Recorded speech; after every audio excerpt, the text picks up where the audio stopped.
안녕하세요. 1% 팀의 준카수입니다. 드디어 실버 투자에 관한 이야기를 좀 나눠볼까 합니다. 지난번 영상에서 저희가 실버에 투자하기 시작했다고 말씀을 드렸었죠. 한국표준금거래소에서 처음으로 실버바를 중고를 구매하게 되었는데 해당 영상은 한번 참고해 보시길 바랍니다. 우선 안타까운 현실에 대해서 조금 이야기를 나눠야 됩니다. 저희가 계속해서 블로그에 포스팅 드리고 있는 현금 가치 하락에 대한 글들을 보시면 현금은 시간이 흐르면 흐를수록 구매력이 떨어진다는 것을 알고 계실 겁니다. 애초에 현금이라는 것 자체는 물물교환의 번거로움을 덜기 위해서 특정 가치를 사람들의 신용을 바탕으로 부여한 것입니다. 그 말은 이 화폐라는 것이 신용을 잃는다면 해당 화폐는 가치가 아예 사라져버리게 됩니다. 석기시대 때나 그때는 조개를 갖다주고 빛나는 돌을 갖다주고 이러면 고기나 다양한 도구 같은 걸로 바꿀 수 있었을 텐데 지금은 어디 가서 조개 껍질을 내밀면 아무도 받아주지 않습니다. 지금은 누구나 인정하는 화폐를 통해서만 우리가 서비스와 상품을 구매할 수 있죠. 시간이 지나면 지날수록 화폐 가치는 하락하기 마련입니다. 이 자본주의 시스템이 유지되기 위해서 계속해서 화폐 유통량이 늘어나야 되기 때문인데요. 돌아다니는 화폐가 많아지면 많아질수록 그 가치는 당연히 떨어지게 돼 있습니다. Don't you see? If everyone has it, it loses value. $10,000, please. Exact change only. 90년대에는 내가 800원어치를 갖다 주면 짜장면 한 그릇과 교환을 할 수 있었습니다. 하지만 올해는 정말 최소 5,000원에서 만원까지 그만큼의 돈을 갖다 줘야지 짜장면 한 그릇과 교환을 할 수 있습니다. 이렇게 대한민국의 M1 통화량은 계속해서 증가하고 있고요. 작년 3월 이후 양적 완화 때문에 통화량이 급격하게 증가하고 있는 걸 볼 수 있습니다. 화폐 가치가 하락하면 자산 가치의 상승과 연결이 됩니다. 내가 1,000만 원만 갖다 줘도 압구정에 있는 아파트 1평과 교환할 수 있었는데 지금은 10배를 갖다 줘야지 똑같은 면적을 받을 수 있다는 겁니다. 계속해서 그 가치를 인정받는 금속이 있습니다. 바로 금과 은인데요. 이제 흔히 아시다시피 금은 매우 귀하고 그 가치가 사라지지가 않습니다. 수천 년 전으로 돌아가도 중국에 있건 미국에 있건 유럽에 있건 항상 그 가치가 인정이 됐습니다. 금을 갖고 있으면 내 자산의 가치를 인정받을 수 있는 반면 수천 년 전으로 달러를 갖고 돌아간다면 그 종이 쪼가리로 뭘 할 수 있을까요?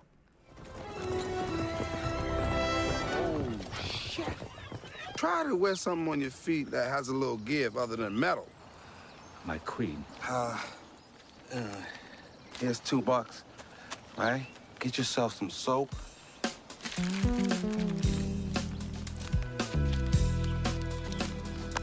그리고 금은 2차 세계대전 이후에 브레튼 우주 체계로 1온스의 금은 35달러와 교환할 수 있도록 픽스가 됐었는데 베트남 전쟁 이후에 돈이 많이 필요해가지고 미국에서는 계속해서 달러를 찍고 보유 중이던 금보다도 많은 달러를 찍기 시작했습니다. 그렇게 되니까 달러를 보유하고 있던 다른 나라에서는 달러를 금으로 바꿔달라고 계속해서 요청을 했고 실제로 프랑스와 영국 등은 엄청나게 많은 금과 달러를 교환했다고 합니다.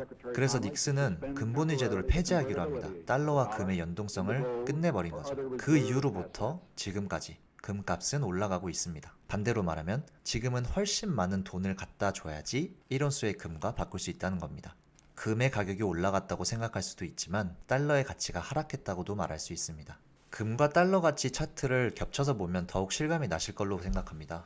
이 빨간색이 달러 가치를 나타내는 달러 가치 인덱스고 이 노란색이 아까 보여드렸던 금 차트입니다. 보시다시피 금이 올라가면 달러는 내려가고 달러가 올라가면 금이 내려가고 금이 올라가면 또 달러가 내려갑니다. 나중에 좀 더 세부적인 차트를 보면 낮은 시간대에서는 이게 같이 움직일 수 있습니다. 달러와 금이 같이 올라가거나 달러와 금이 같이 내려갈 수 있습니다. 하지만 큰 사이클로 봤을 때는 이렇게 상반되는 움직임을 보이는 걸 볼 수 있습니다. 또한 지금은 지난 3월 코로나로 인해 증시가 폭락하면서 달러에 대한 선호도가 높아졌다가 양적 완화로 인해서 계속해서 내려가고 있습니다. 은도 마찬가지입니다. 빨간색이 달러 가치, 회색이 은으로 보면 이렇게 반대되는 움직임을 보이는 것을 볼 수 있습니다. 그리고 보너스로 디지털 금이라고 불리는 이 비트코인 차트를 보면 2013년 이후 비트코인이 올라갈 때 달러는 하락하고 비트코인이 내릴 때 달러는 상승하고 이런 사이클을 통해서 지금 2013년 사이클, 2017년 사이클, 그리고 올해 사이클을 볼 수 있습니다.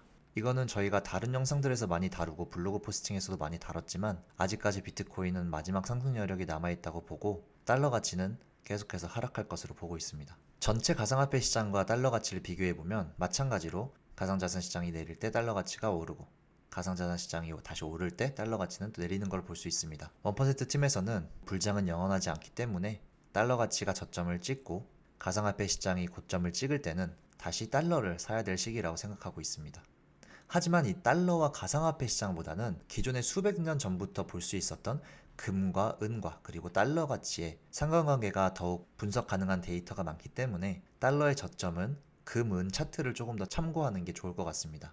여기서 대한민국 사람으로서 더욱 안타까운 차트를 보여드릴 겁니다. 아까 전에 보여드렸던 이 차트는 1온스의 가격이 달러 가격으로 봤을 때 현재 1800달러쯤에 있는 걸로 볼 수 있는데요. 대한민국에서 환율을 고려해서 보면 이 상승세가 더욱더 도드라지는 걸 볼 수 있습니다. 국제 시세로 봤을 때는 1980년대 이후에 272%가 올랐는데 국내 시세로 봤을 때, 그러니까 환율을 고려해서 봤을 때는 2배가 차이 나는 걸 볼 수 있습니다.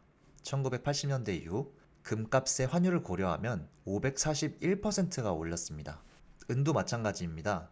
은은 국제 시세로 1온스에 24달러 정도 하고 있는데 1980년대 이후 환율까지 고려해서 국내와 국제 시세를 비교해보면 거의 2배 정도 차이가 나는 걸 볼 수 있습니다. 여기서 우리가 결론 내릴 수 있는 거는 원화 가치의 하락이 달러 가치의 하락보다 더 높다는 것을 볼 수 있습니다. 그래서 10월에 저희가 공유드렸던 차트들을 보면 국제 시세 변동과 국내 시세 변동이 차이가 나는 걸 볼 수 있고요. 더욱 놀라운 것은 각종 금융위기가 발생했을 당시에 국내 시세와 국제 시기를 비교해 봤을 때 재밌는 결과가 나오는데요. 외환위기 당시에는 96년도 코스피를 고점으로 두고 변동성을 확인을 한 겁니다. 그래서 2년 동안 코스피는 44% 정도가 하락을 했고 그 기간에 금의 국제 시세는 22% 하락, 은은 35% 상승했습니다. 하지만 환율을 고려한 금의 시세 변화를 보면 오히려 국내에서는 50%가 상승한 것을 볼 수 있고 은은 무려 160%가 상승한 것을 볼 수 있습니다. 당연히 당시에 원달러 환율이 2,000원까지 올랐기 때문에 그런 거고요. 보통 세계적으로 위기가 발생하면 신흥국에 있는 자본이 많이 빠져나가기 마련입니다. 달러 자산에 대한 선호도가 높아지기 때문이고 특히 이렇게 동남아와 우리나라를 강타했던 외환위기가 왔을 때는 국내에 있던 자본이 더욱 많이 빠져나가면서 원화의 가치가 폭락을 했었죠.